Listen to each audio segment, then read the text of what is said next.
Money is just a means to an end. So if you're going to focus from a business perspective on just trying to make money, I don't believe you're going to be successful. I think the objective is to produce and deliver great products. And if you ultimately do that, money will flow.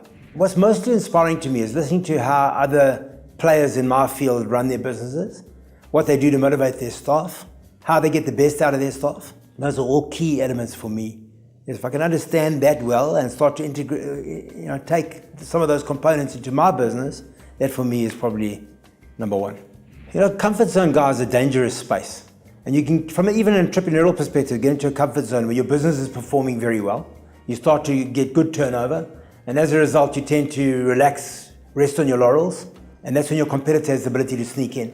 So from my perspective, it's an uncomfortable space that I wouldn't want anyone to be in. Consistently look at yourself and be critical of yourself and say, how can I improve all the time? How can I innovate? How can I change it up?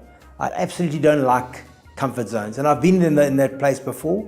It's actually, in some ways, you feel it's a nice sort of feeling because you don't have to do too much. But it's certainly not an entrepreneurial space to be in. Guys, I think the smartest thing really is learning a lot from peers.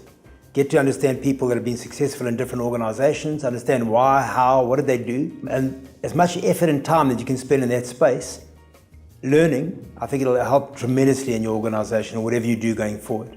Mistakes in an organization I think are probably encouraging. If you don't make a mistake, how the hell are you ever going to learn?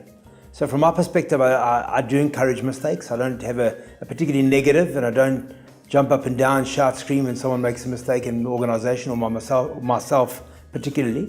But it does allow for a lot of learning.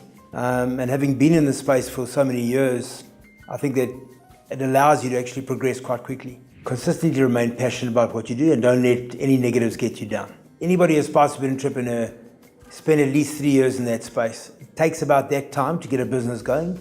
And the hard yards are in the first 3 years, and things start to get better thereafter. But stick to it, stick to your knitting, stick to the grindstone, and you will be successful. To be an entrepreneur, guys, it in essence means quite a bit. I mean, you work for yourself, you don't work for someone else.